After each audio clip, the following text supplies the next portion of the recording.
안녕하세요. 에세이노트 제이입니다. 오늘 에세이 읽기는 전혜성 박사님의 가치 있게 나이 드는 법 중에서 읽겠습니다.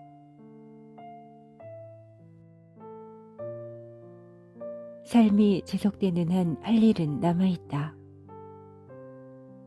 내가 살고 있는 휘트니 센터에는 매일 아침 저녁으로 센터 주변을 돌며 쓰레기와 빈 깡통을 줍는 사람이 있다. 팔순을 훌쩍 넘긴 파멜라라는 노인이다.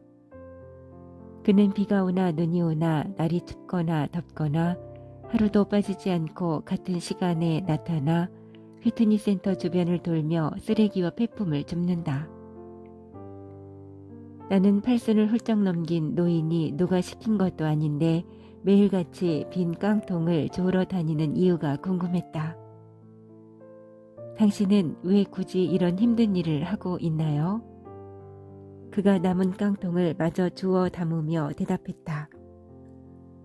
지금 내 상황과 위치에서 할 수 있는 의미 있는 일이 무엇일까 고민하다가 생각해낸 것이랍니다. 어떤 의미가 있나요? 빈 병과 깡통을 주워 팔면 약간의 돈이 생긴답니다. 그 돈을 내가 머무는 이 센터에서 고생하는 직원들에게 감사금으로 기증하고 있어요.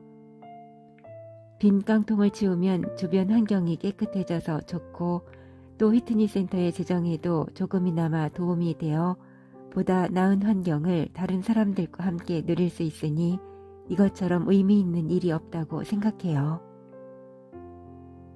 나는 불현듯 그가 누구인지 궁금했다. 그런데 당신은 여기 오기 전에 무슨 일을 했나요? 그가 빙그레 웃으며 말했다. 정치학 교수였어요. 대학에서 헌법을 가르쳤지요.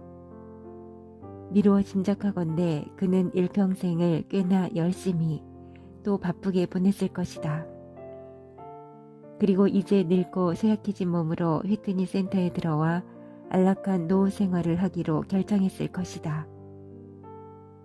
그런 그가 왜 아직도 의미 있는 일이 무엇인지 찾고 고민하고 있는 것일까? 눈코 뜰 새 없이 바쁘던 젊은 날을 뒤로하고 이제는 좀 여유롭게 즐기며 살아도 아무도 그를 나무라지 않을 텐데 말이다. 이유는 간단하다. 아흔을 바라보는 나이에 몸은 쇠약해지고 기력은 날로 떨어져 내 한 몸 유지하는 일조차 쉽지 않은 상황일지라도 그에게는 아직 삶이 끝난 것이 아니기 때문이다. 삶이 지속되는 한 우리가 해야 할 일은 남아있다. 나는 그가 얼마나 훌륭한 정치학 박사였는지 그에게 물어본 적이 없다. 그가 쓴 논문이, 그가 제안한 정책이 그가 속한 사회에 얼마나 기여했는지도 알지 못한다.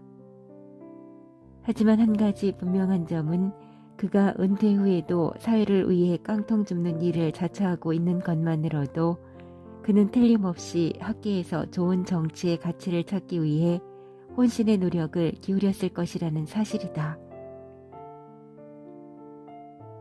내가 뭐 그리 잘났다고 남을 돕기까지 해? 내가 이 나이에 남에게 폐만 안 끼쳐도 다행이지. 내 주제에 어떻게 사회에 보탬이 되고 의미가 있는 일을 할 수 있겠어 라고 생각하며 사회적으로 의미 있는 삶에 대한 가능성을 아예 닫아버리고 사는 사람이라면 그의 인생을 통해 분명 배울 점이 있을 것이라 생각한다. 이웃을 위해, 사회를 위해, 세상을 위해 우리가 할 수 있는 의미 있는 일이란 반드시 거창한 것이 아니다. 아무리 미미할지라도 긍정적인 변화를 가져올 수 있는 일이라면 아주 먼 미래에나 그 성과가 나타날지라도 궁극적으로 발전적인 영향을 미칠 수 있는 일이라면 그리고 그 일이 지금 당장 내가 할 수 있는 일이라면 그것은 충분한 의미와 가치를 지닌 것이다. 바쁘게 살면 늙을 시간이 없다. 가끔씩 100살이 넘은 고령자들이 소중한 선거권을 행사하기 위해 투표장에 나타나 매스컴의 주목을 받게 되는 것을 보게 된다. 그들을 볼 때마다 나는 삶과 나이에 대해 다시 한번 생각하게 된다. 나는 과연 지금도 의미 있는 하루하루를 살아가고 있는가 하고 말이다. 나이가 들면 체력도 현저하게 떨어지고 순발력이나 지구력도 떨어져 무엇을 하든 젊었을 때보다 몇 갑절 힘이 든다. 하지만 단지 예전보다 그 일을 해내기 힘들어졌다고 해서 모든 것을 포기할 필요는 없다. 휘트니 센터에는 거동이 불편해 휠체어를 타고 생활하는 사람이 많다. 하지만 그들은 항상 무엇인가 의미 있는 일을 하며 살아간다. 그리고 그 일을 통해 이웃과 사회에 작은아마 도움을 주기 위해 노력한다. 세상 다 산 사람 같은 표정으로 멍하니 있는 사람은 거의 없고 항상 표정이 밝다. 큰 복은 신이 내려주는 것이지만 작은 복은 내 주먹 안에 있다는 말처럼 삶과 죽음은 신의 뜻이고 자연의 섭리일지 몰라도 살아있는 동안만큼은 내 마음대로 얼마든지 열심히 살아갈 수 있다고 늘 생각해왔다. 그런데 그 증거가 바로 휘스니 센터에 살고 있는 내 이웃들이었다. 인생에서 유일하게 변하지 않는 의미를 나는 휘트니 센터의 또 다른 이웃 앤에게서 배우고 있다. 그는 내게 이런 말을 자주 한다. 우리의 소명은 우리의 밭을 계속 가는 것이다. 18세기 프랑스의 작가이자 계몽 사상가인 볼테르의 소설 캉디드의 마지막 구절이다. 이 말은 일생 동안 온갖 비참한 체험을 하고 불합리한 상황을 겪은 주인공 캉디드가 현재는 모든 것이 가장 최선으로 이루어진 상태라고 믿는 낙관적 세계관을 담고 있다. 얘는 이 말을 이렇게 해석한다. 하나님은 우리 모두에게 최선의 능력을 주셨기 때문에 자신의 능력을 알고 그것을 통해 할 수 있는 일을 찾았다면 그저 꾸준히 밀어붙여야 한다는 뜻이 아닐까 생각합니다. 내가 선택한 일이라 할지라도 앞날이 불투명하다 여겨지고 생각대로 일이 잘 풀리지 않을 때도 있겠지만 그래도 그저 계속해 나가는 수밖에 다른 방법이 없다는 것이 나의 철학입니다. 물론 자신의 선택에 대한 확신이 있을 때 가능한 일이다. 그리고 그 확신은 자신이 무슨 일을 하든 혼자가 아닌 누군가와 함께 가고 있다는 신념에서 비롯된다. 나 혼자라고 생각하면 한없이 외롭고 고통스러운 순간이 많을 것이다. 앞날이 불투명해 주저앉고 싶을 때도 있을 것이다. 하지만 내가 하는 일이 누군가에게는 큰 보탬이 되고 의미 있는 것이라고 생각한다면 또 이 세상 어딘가에는 나와 같은 일을 하는 또 다른 사람들이 있을 것이라는 믿음이 있다면 어느새 외로움은 절반으로 줄어들고 고통은 즐거움과 보람으로 변할 것이다. 무엇을 위해 현재의 일을 선택했는지를 기억한다면 그 목표를 이루기 위한 일은 언제 어디서나 어떤 형태로든 가능할 수 있다. 나이가 많아져서 체력이 떨어져서 젊은 시절과 똑같이 왕성하게 일하기 힘들어질 수는 있다. 하지만 자신이 처음 그 일을 시작할 때 가진 목표와 사명감, 그리고 반드시 해내고야 말겠다는 의지를 잊지 않는다면 여든이 아니라 90을 넘긴 나이에도 다시 시작할 수 있는 일은 얼마든지 있다. 한국에 사는 내 사촌은 성대암에 걸려 성대를 제거하는 수술을 받고 목소리를 잃었다. 성대의 기능을 대신해 줄 수 있는 기계를 삽입해 겨우 의사소통을 하게 되었지만 기계의 도움으로 내는 소리라 듣기에 무척 거북했다. 보통 사람들 같으면 나는 이제 환자입네 하며 포기하고 살았을 텐데 그는 달랐다. 어느 날 그가 기뻐서 어쩔 줄 몰라 하며 말했다. 내가 연구에 연구를 거듭한 끝에 기가 막힌 방법을 찾아냈어. 가장 자연스러운 소리가 나올 수 있도록 기계를 조작하는 방법을 터득했다고. 사촌은 그러고 나서 자신과 같은 처지에 놓인 환우들을 찾아다니면서 그들에게 도움을 주기 시작했다.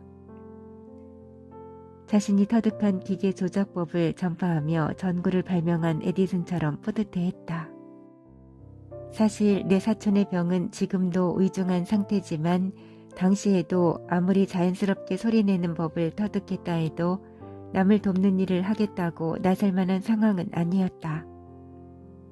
요즘도 힘겨운 투병 생활을 하고 있는 상황이다. 그런데도 그는 여전히 희망을 잃지 않고 꿋꿋하게 투병 생활을 하며 주변에서 만나는 환자들을 위해 할 수 있는 일을 고민하고 또 실천에 옮기고 있다. 나는 사촌이 왜 그토록 다른 환자들을 만나고 돕는지 너무나 잘 알고 있다. 그는 의사였다. 그리고 여전히 암세포와 싸우고 있는 지금도 그는 의사로서의 본분을 잃지 않는 삶을 훌륭히 살아내고 있는 것이다. 나는 그가 반드시 완치되리라는 희망을 갖는다. 그리고 지금 이 순간에도 기적이 일어날 것이라고 믿는다. 어떤 일이든 내가 하고 있는 일이 우리가 살아가는 이 세상을 더 좋은 방향으로 가도록 도움을 주는 것이라는 확신이 있다면 그저 꾸준히 계속해 나가는 것이 가장 중요하다. 살아있는 성녀라 칭송받던 마더 테레사 수녀도 누군가에게 도움이 되겠다는 생각 하나로 늘 주변을 돌아보며 자신이 할 수 있는 일을 하나씩 실천해 나갔다. 그리고 그 도움의 힘으로 조금씩 나아지는 이들을 보며 그 삶을 마지막까지 지속했고 이제는 인류의 역사가 기억하는 성인으로 남았다. 우리가 오드리 헵번을 아름다운 사람으로 기억하는 것은 영화 속에서 보여준 그녀의 매력 때문이 아니라 은퇴 후 그녀가 소외된 이웃을 위해 사랑을 실천했기 때문이다. 젊은 여성 팬들이 노년까지 미모를 유지할 수 있는 비결을 물었을 때 그녀는 이렇게 대답했다. 날씬해지고 싶다면 당신들이 먹을 것을 배고픈 아이들에게 나누어 주세요. 가치 있는 삶을 산다는 것은 나의 재능으로 누군가를 좋게 만드는 일이다. 나만을 위해 사는 것은 그리 어려운 일이 아니다. 재능이 있는 사람이라면 더욱 그렇다.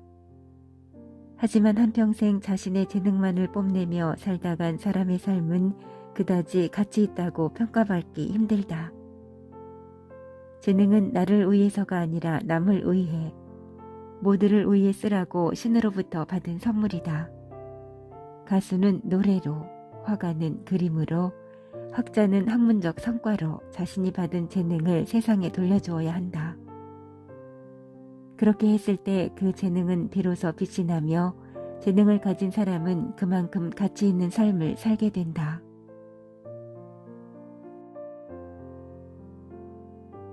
오늘 에세이 읽기는 여기까지입니다.